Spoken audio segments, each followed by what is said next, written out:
Some discoveries change everything, and you can never go back to not knowing. I spent 3 years in the New Mexico desert, leading the brightest minds in physics toward a single goal. We called it the Manhattan Project. The world knew we were building a weapon. What they didn't know was what we discovered about the fundamental nature of matter itself, and how that knowledge would haunt every one of us. People think the atomic bomb was just a bigger explosion. They imagine it as TNT multiplied by thousands, but that misses the essential truth. We weren't just making a weapon. We were unleashing a force that had been locked inside matter since the universe began. We were teaching atoms to tear themselves apart. The real secret isn't how we built it. The secret is what we learned about what we had done, and why that knowledge changed everything we thought we knew about power, about war, and about the responsibility that comes with understanding nature's deepest mechanisms. Before we continue, take a moment to notice where you're listening from, and if this story stays with you, you're welcome to return tomorrow for what comes next. The letter arrived on a Tuesday morning in September 1942. I was at Berkeley, teaching quantum mechanics to graduate students who would never know how close they came to being part of history's most terrible achievement. The envelope bore no return address, just my name written in careful government script. Inside was an invitation that would change everything. General Leslie Groves, a man I had never met, requested my presence at a classified meeting in Chicago. The subject line was brief: Uranium Committee Consultation. At the time, those 2 words meant nothing to most Americans. To me, they meant everything.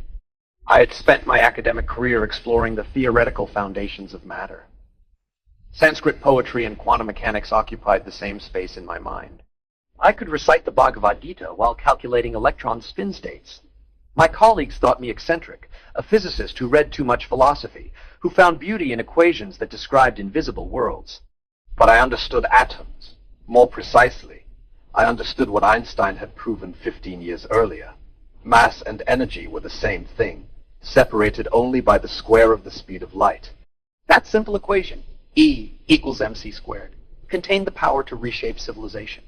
Most people saw it as an elegant abstraction. I saw it as a recipe. The Chicago meeting took place in a windowless room beneath the football stadium. Enrico Fermi was there, his quiet intensity filling the space. Leo Szilard paced nervously, chain-smoking and muttering in Hungarian. Arthur Compton led the discussion with the measured tone of a man delivering both promise and threat. They told me what we knew about the Germans.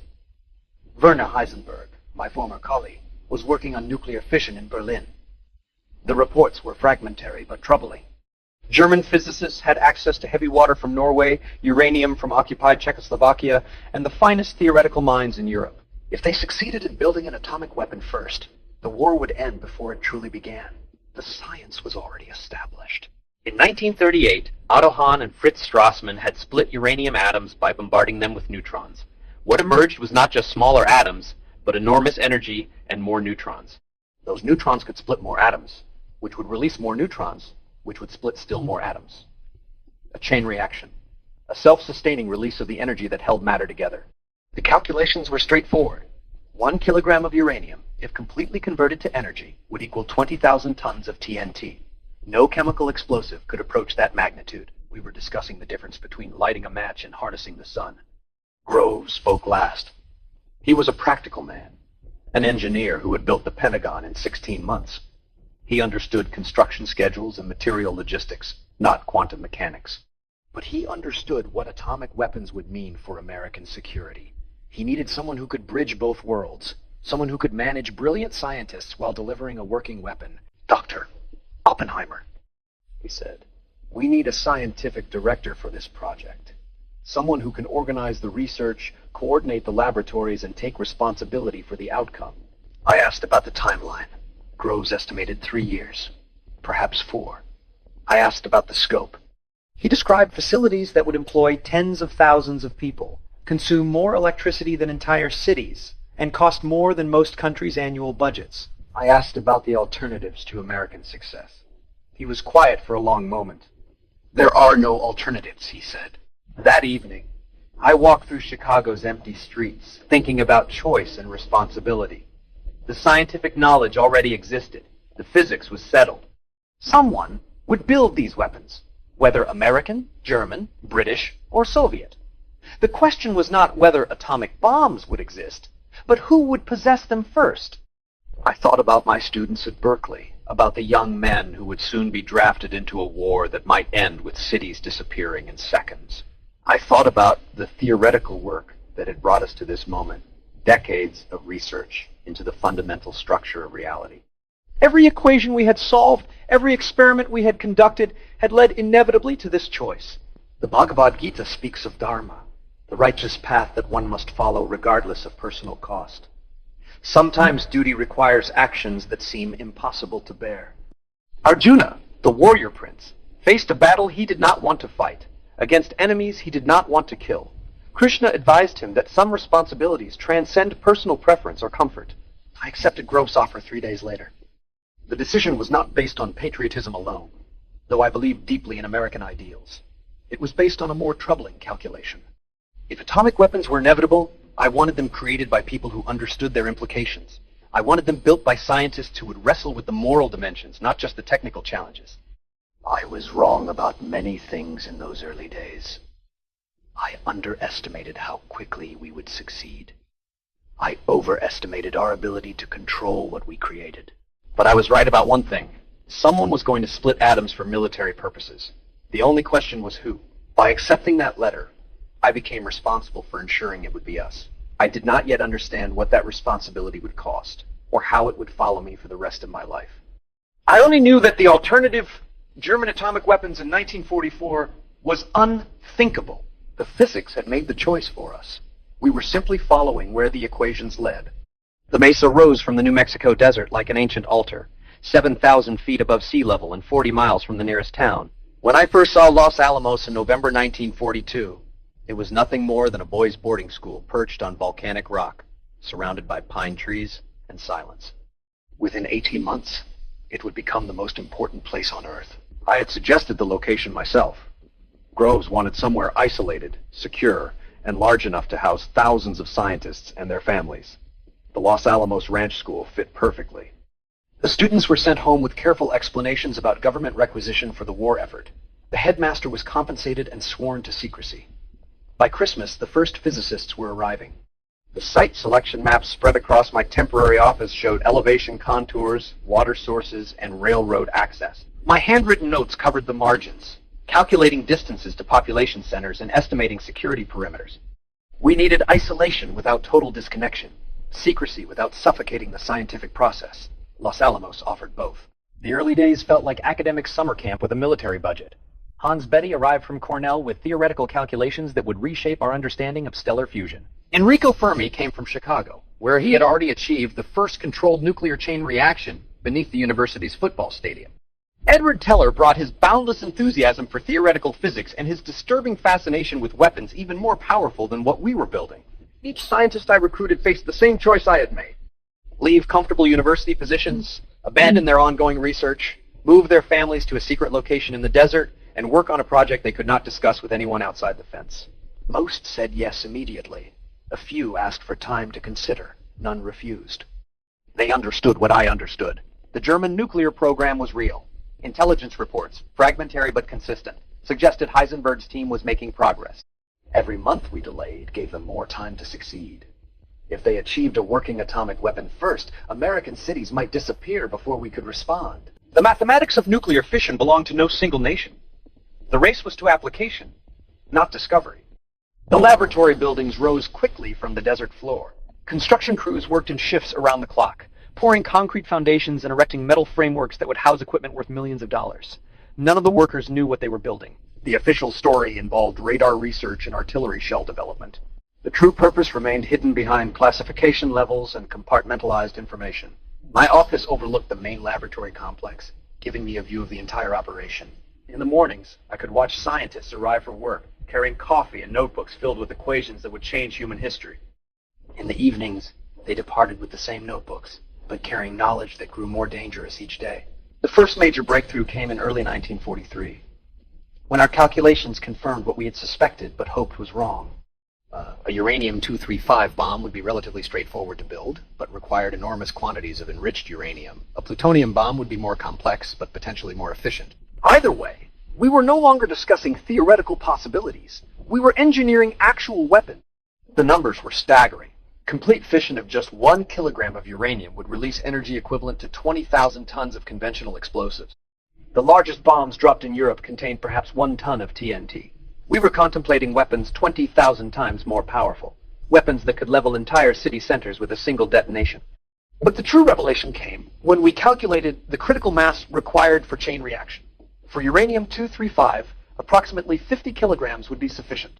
For plutonium-239, perhaps half that amount. These were manageable quantities, small enough to fit inside artillery shells or aircraft-delivered bombs. Atomic weapons would not require massive installations or permanent emplacements.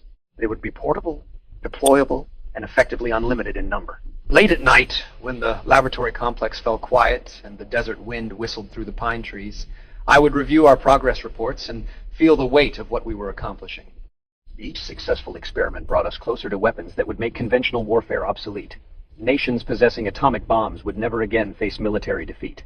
Nations lacking them would never again be truly secure. The scientists adapted to life at Los Alamos with characteristic ingenuity. Niels Bohr arrived under the assumed name Nicholas Baker, bringing his deep understanding of atomic structure and his even deeper concerns about the post-war world. Richard Feynman entertained himself by picking locks and solving the security systems meant to protect our secrets. Luis Alvarez developed detection methods that would reveal nuclear explosions anywhere on Earth. But beneath the academic camaraderie, we all felt the growing pressure of our timeline. Intelligence reports suggested German progress was accelerating. Captured documents hinted at heavy water experiments and uranium enrichment facilities. We could not afford delays or setbacks. Every calculation had to be correct. Every experiment had to succeed. Every design decision had to work perfectly on the first attempt. The geological surveys had revealed something troubling about our chosen location. The mesa's volcanic rock, formed millions of years ago, contained natural radioactive elements at higher concentrations than normal. Background radiation levels were slightly elevated across the entire site. It seemed an appropriate irony that we had chosen to build humanity's most dangerous weapons in a place already touched by atomic decay. By mid-1943, the laboratory employed over 3,000 people. Scientists, engineers, technicians, security personnel, and their families created a small city devoted entirely to atomic weapons research. The commissary served meals to Nobel Prize winners and their children. The school taught mathematics to kids whose parents were calculating nuclear cross-section. The hospital treated ordinary illnesses while preparing for radiation exposure cases. I realized during those months that we had created something unprecedented in human history. Never before had so much intellectual talent been concentrated on a single military objective. Never before had scientific research proceeded with such urgency and resources. We were not just building weapons, we were establishing the template for how advanced nations would approach existential threats. The morning reports that crossed my desk detailed progress on every aspect of the program. Uranium enrichment at Oak Ridge, Tennessee was producing weapons-grade material ahead of schedule. Plutonium production at Hanford, Washington was exceeding design specifications. Weapons design at Los Alamos was resolving the theoretical challenges one by one. Each report brought us closer to the moment when theory would become reality, when our calculations would be tested in actual nuclear explosions. The first atomic bombs were no longer possibilities. They were inevitabilities, moving toward completion with the inexorable momentum of applied science. What we had not yet calculated was the moral weight of success. That would come later, when the theoretical became personal and the abstract became terrifyingly real. The breakthrough came on a Tuesday morning in March 1943, when Seth Nettermeyer's implosion calculations finally made sense. I was reviewing the printouts from our mechanical calculating machines when the numbers aligned in a way that made my hands shake. We had been approaching the plutonium problem from the wrong direction entirely. The machine printouts covered my desk in neat columns of numbers, each representing neutron behavior under different compression scenarios. For months, we had assumed that assembling critical mass would require bringing two subcritical pieces together rapidly, like the uranium gun-type design we were developing in parallel. But Nettermeyer's calculations suggested something far more elegant and terrifying. Instead of assembly, we could achieve critical mass through compression. A sphere of plutonium, surrounded by conventional explosives arranged in a precise geometric pattern, could be compressed to densities that would guarantee chain reaction. The math was beautiful and horrifying in equal measure. We were not just building a bigger bomb. We were learning to squeeze matter until it screamed. My handwritten notes filled the margins of those printouts, corrections and amplifications that revealed the true scale of what we were attempting. The energy release calculations had been conservative. Our most pessimistic estimates were probably optimistic. We were dealing with forces that had been locked inside atomic nuclei since the universe began, and we were teaching ourselves to set them free. Hans Bethe arrived at my office that afternoon with his own calculations, independent confirmation of what the machines had told us.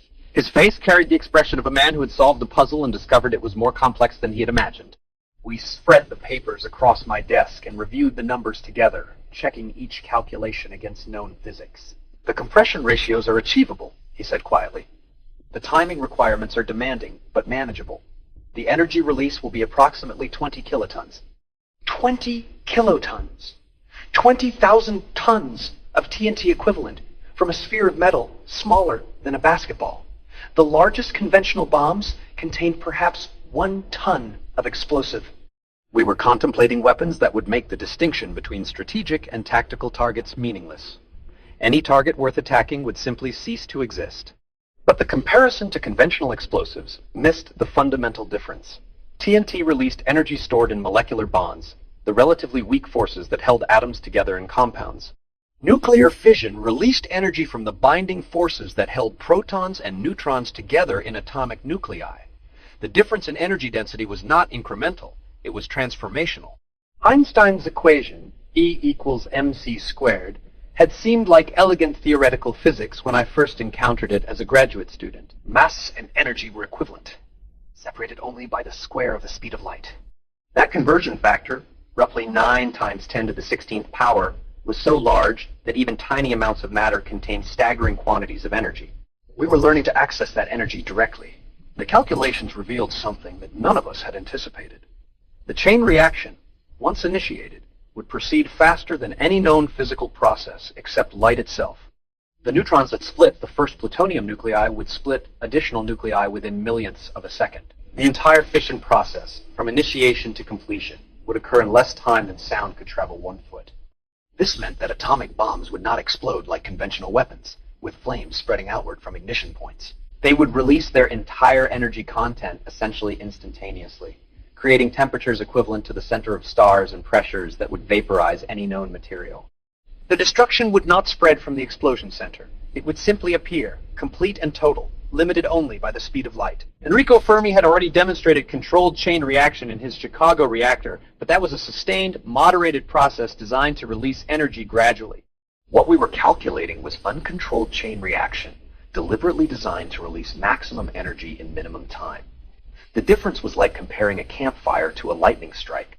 The target selection discussions began that same week.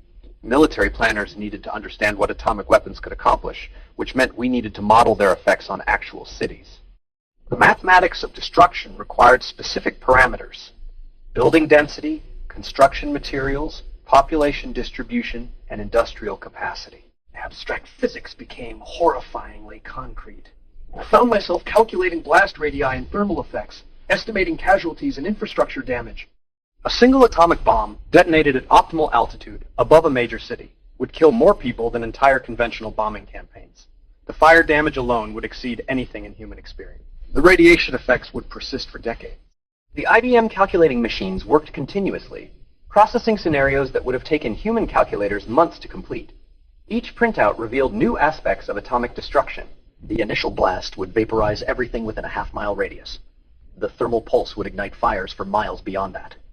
The radioactive fallout would contaminate vast areas, making them uninhabitable for years.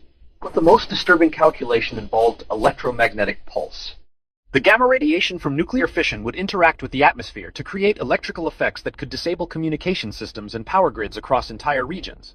Atomic weapons would not just destroy their immediate targets, they would paralyze the technological infrastructure that modern civilization required to function. Late one evening, while reviewing the latest calculations, I realized we had crossed a threshold that no human society had ever faced. We were creating weapons that could not be used proportionally. Conventional military force could be applied gradually, with effects scaled to specific objectives. Atomic weapons offered only total destruction. They were binary choices. Use them or do not use them. There was no middle ground. The psychological impact calculations were equally troubling. Cities attacked with atomic weapons would not just suffer physical destruction. Entire populations would experience trauma beyond anything in human history. The survivors would carry knowledge of atomic vulnerability that would reshape how they viewed security, government and international relations. Keller arrived at my office the next morning with calculations for weapons even more powerful than what we were building. His theoretical work on fusion reactions suggested that hydrogen bombs might be possible, weapons that would make our current designs seem modest. He was already looking beyond the immediate problem toward conflicts that did not yet exist. "We are opening a door that can never be closed," I told him. "Perhaps we should focus on opening it carefully." His response revealed the momentum that scientific curiosity could generate. The physics was fascinating, the engineering challenges were solvable, and the potential applications were limitless. Once we had proven that atomic weapons were possible, every advanced nation would want them. The knowledge we were developing at Los Alamos would eventually spread everywhere. The German intelligence reports arriving that week suggested their nuclear program was encountering technical difficulties, but we could not rely on their continued failure. Our timeline remained aggressive. A working atomic weapon by mid-1945, possibly earlier if everything proceeded perfectly. Every calculation had to be correct. Every assumption had to be verified. Every design decision had to work on the first attempt. By the end of March 1943, we understood exactly what we were building. Not just weapons, but a new category of human capability. The power to destroy cities instantly, to contaminate vast territories permanently, and to threaten entire civilizations with extinction. The mathematics were elegant. The implications were beyond calculation. The meeting that changed everything took place in my office on a Thursday evening in May 1945. The war in Europe had ended 3 weeks earlier, but our work continued with the same urgent momentum. Hitler was dead. The Third Reich had collapsed. Yet we were still racing toward completion of weapons that had been conceived to defeat an enemy that no longer existed. Niels Bohr sat across from my desk, his weathered hands folded carefully in his lap. James Franck occupied the chair beside him, chain-smoking and occasionally shaking his head at the documents we were reviewing. Leo Szilard paced near the window, his nervous energy filling the small space as we discussed what had become known as the Franck Report. The classified meeting minutes lay between us, pages of carefully typed recommendations that would reshape how I thought about scientific responsibility. These men, my colleagues and friends, were asking fundamental questions about the weapons we had created. Should they be used against Japan? Should they be demonstrated rather than deployed? Should other nations be warned about their existence before deployment? The Germans surrendered without us firing a shot, Franck said quietly. The original justification for this program no longer exists. We built these weapons to prevent Nazi atomic bombs. There are no Nazi atomic bombs. Bohr nodded slowly. His escape from occupied Denmark had given him first-hand knowledge of what totalitarian regimes could accomplish with unlimited resources. He understood the importance of preventing German atomic weapons, but he also understood what atomic weapons would mean for the post-war world. Once these weapons are used in warfare, Bohr said, every nation will want them. The knowledge cannot be contained. The physics is known. The engineering methods can be reverse engineered. We will create a world where atomic weapons become ordinary tools of international conflict. Szilard stopped pacing and turned toward my desk. His intensity filled the room as he spoke about calculations that went beyond physics into political science and human psychology. The Japanese are already defeated. Their navy is destroyed. Their cities are burning. Their government is seeking ways to surrender. Atomic weapons are unnecessary for victory. They are only necessary for demonstration. I had been wrestling with these same questions for weeks. The target selection committee meetings had become exercises in applied mathematics and moral philosophy. We discussed optimal detonation altitudes and civilian casualty estimates in the same conversations. The abstract had become terrifyingly concrete. The committee's recommendation focused on military targets with significant strategic value, but we all understood the reality.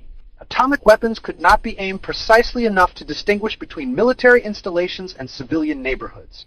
Any target worth attacking with atomic bombs would include vast numbers of non-combatants. The mathematics of destruction made moral precision impossible. Perhaps we should arrange a demonstration. I suggested, invite international observers to witness an atomic explosion in an uninhabited area. Show the world what these weapons can do without actually using them against people. Franck shook his head. Demonstrations can be dismissed as propaganda or special effects. Only actual combat use will convince other nations that atomic weapons are real and functional. But once we cross that threshold, we establish the precedent that atomic weapons are legitimate tools of warfare. The conversation continued past midnight, covering territory that no group of scientists had ever been forced to navigate. We were not just building weapons. We were establishing the moral framework for how those weapons would be understood and employed. Every decision we made would become precedent for future conflicts. Szilard presented calculations about post-war nuclear proliferation that were as precise as our fission cross-section data. If the United States used atomic weapons against Japan, the Soviet Union would prioritize their own nuclear program. Within 5 years, possibly fewer, multiple nations would possess city-destroying capabilities. The temporary American monopoly would become a permanent global threat. We are creating a world where warfare between major powers becomes impossible to survive, he said. Either nations will never fight again, or they will destroy themselves completely. There is no middle ground with weapons like these. The moral weight of that realization settled over our conversation like radiation exposure, invisible but accumulating. We had set out to build weapons that would end the current war. We had succeeded in creating weapons that might end warfare itself, or end civilization. The outcome would depend on decisions made by politicians and generals who did not understand the physics. Bohr spoke about complementarity, the principle from quantum mechanics that had revolutionized our understanding of atomic behavior. Some physical properties could not be measured simultaneously without fundamentally altering the system being observed. He suggested that atomic weapons represented a similar paradox in international relations. The security they promised could only be achieved by creating insecurity for everyone else. Nations possessing atomic weapons will feel safer, he said. Nations lacking them will feel existentially threatened. The weapons that provide security for some will create desperation in others. This asymmetry cannot persist indefinitely.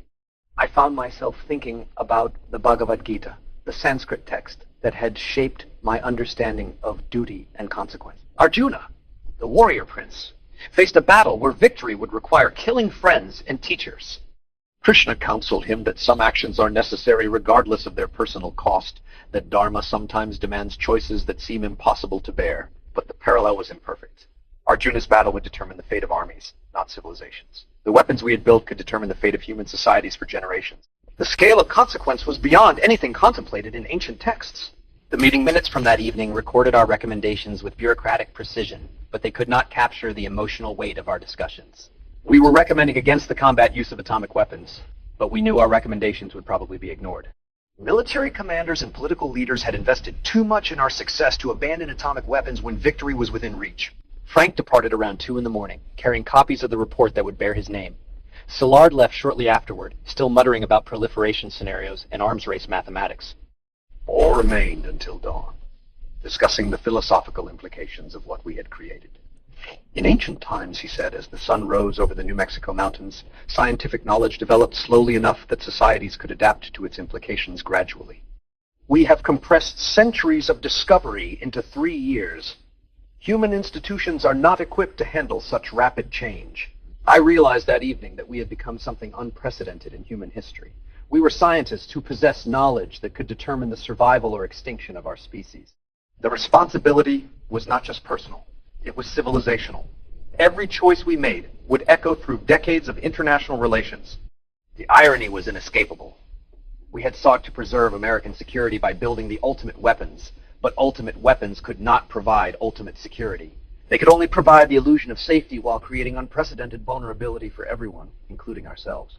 The Japanese surrender negotiations were already underway through diplomatic channels in Switzerland and Sweden. Intelligence reports suggested Emperor Hirohito was seeking ways to end the war while preserving some semblance of national honor. Atomic weapons were unnecessary for Japanese defeat. They were only necessary for American demonstration of atomic capability. By the time our meeting ended, I understood that we had created a moral paradox with no clean resolution. Using atomic weapons would establish a terrible precedent, but would end the war immediately. Not using them would preserve moral authority, but would allow the war to continue with conventional bombing that killed thousands of civilians every week. The mathematics of destruction had become a calculus of human suffering, with variables that could not be solved through physics alone. The decisions ahead would require wisdom that none of us possessed, about consequences that none of us could fully anticipate. We had built the weapons. Others would decide how to use them, but the responsibility for their existence and everything that followed would remain forever ours. The hearing room in Washington felt smaller each day, as if the walls were closing in with every question they asked. It was April 1954, 9 years after Trinity, and I sat facing a panel of men who would determine whether I could continue serving my country. The irony was not lost on me. The same government that had begged me to build atomic weapons was now questioning my loyalty because I had refused to build even more terrible ones. The security hearing transcript spread across the table before me, pages of testimony that would seal my fate. My own words, recorded and analyzed, dissected for evidence of disloyalty or communist sympathies. The real crime, though unspoken, was my opposition to the hydrogen bomb program. I had created the infrastructure for American atomic weapons, then dared to suggest there were limits to what we should build. Lewis Strauss, the Atomic Energy Commission chairman, led the questioning with prosecutorial intensity.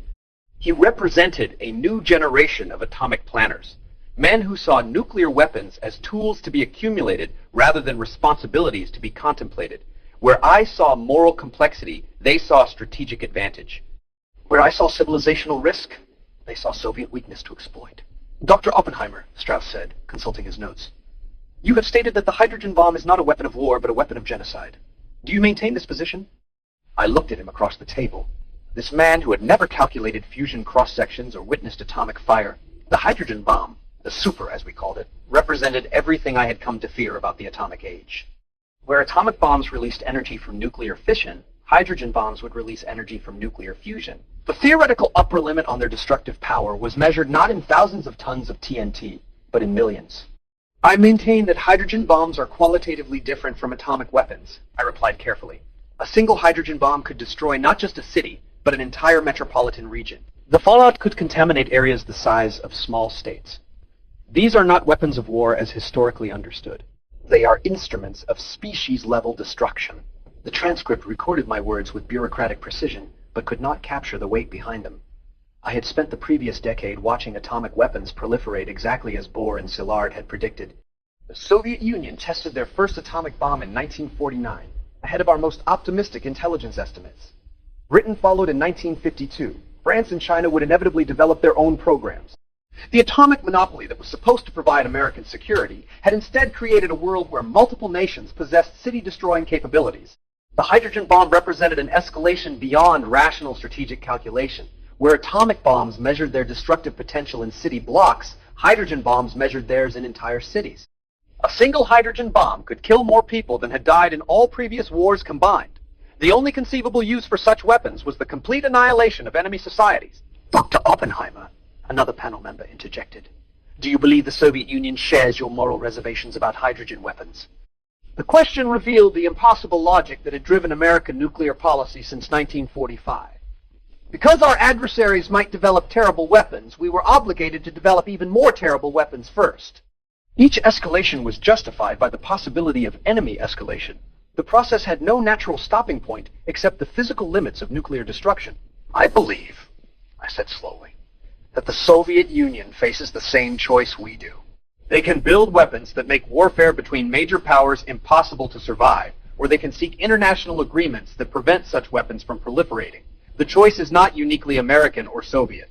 It is human. My margin notes on the hearing transcripts revealed my growing frustration with questions that missed the essential point. The security investigation focused on my political associations and personal loyalties, but ignored the substantive policy disagreements that had led to this moment. I opposed hydrogen bombs not because I sympathized with communism, but because I understood what hydrogen bombs would mean for human civilization. The panel spent hours reviewing my connections to left-wing intellectuals from the 1930s, my donations to various causes, my attendance at political meetings before the war. They treated these associations as evidence of disloyalty, rather than the normal political engagement of an educated American during the Depression. The real disloyalty, in their view, was my refusal to enthusiastically support unlimited nuclear escalation. Teller's testimony provided the decisive blow. My former colleague, the man who had worked beside me at Los Alamos, told the panel that he no longer trusted my judgment on matters of national security. He portrayed my opposition to hydrogen bombs as evidence of compromised loyalty rather than scientific and moral conviction. The personal betrayal hurt more than the political consequences. The atomic bomb, I told the panel during my final day of testimony, was developed to prevent Nazi Germany from achieving nuclear weapons first. That threat no longer exists. The hydrogen bomb serves no comparable defensive purpose. It exists only to threaten retaliation so massive that no rational leader would risk triggering it. But the existence of such weapons makes their eventual use more likely, not less. The panel's decision was predetermined. They revoked my security clearance, ending my formal role in American nuclear policy. The official reasoning focused on my past associations and questionable loyalty. The real reason was my opposition to the logic of infinite nuclear escalation. In the atomic age, dissent from weapons policy was treated as treason against national security. But the security hearing revealed something more troubling than personal persecution. It demonstrated how atomic weapons had transformed American democracy itself. Questions that should have been subjects for open political debate about the proper role of nuclear weapons in foreign policy had been classified as state secrets. Citizens could not discuss policies they were not allowed to understand. The dark secret I had discovered was not about atomic bombs themselves, but about what atomic weapons did to the societies that possessed them. Nations that built atomic bombs found themselves trapped by their own creations, forced to continue building more powerful weapons to maintain the illusion of security. The weapons that promised to provide safety instead created permanent anxiety about annihilation. I returned to Princeton after the hearing, to a life of academic exile and careful silence. The Institute for Advanced Study welcomed me back to theoretical physics, but the government that had once sought my expertise now treated me as a security risk. I could teach students about quantum mechanics, but could not discuss the practical applications of atomic science. The years that followed confirmed my worst fears about nuclear proliferation. The Soviet Union developed hydrogen bombs within months of American success.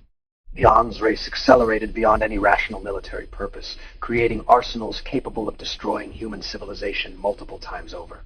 The weapons designed to prevent war had made war unthinkable, but did nothing to make peace more likely. I watched from Princeton as a new generation of strategic planners developed doctrines for fighting nuclear wars, as if atomic weapons were simply more efficient tools for achieving political objectives. They spoke of acceptable casualty levels, measured in tens of millions of dead, and calculated scenarios for limited nuclear exchanges that would inevitably escalate to mutual annihilation. The Bhagavad Gita spoke of knowledge that was both gift and burden, wisdom that enabled action but also revealed its consequences. We had gained knowledge of atomic structure that enabled us to release the energy binding matter together. That knowledge could not be forgotten or contained. It would spread to every advanced society, creating a world where the tools of ultimate destruction became commonplace. In my final years, I came to understand that we had crossed a threshold in human development from which there was no return. Before atomic weapons, warfare was limited by the physical capabilities of conventional explosives and human endurance. After atomic weapons, warfare was limited only by the willingness to commit species suicide. We had not just built new weapons. We had created a new category of human existence. The fire we had stolen from the atomic nucleus would burn forever. Future generations would inherit a world where the knowledge of nuclear destruction was permanently available, where any sufficiently advanced society could build weapons capable of ending civilization. The secret we had unlocked was not just about energy and matter, but about the burden of knowledge that could not be unknown. I had become death, destroyer of worlds. But more than that, I had helped create a world where the possibility of destroying worlds would never disappear. The fire we had kindled would outlive us all.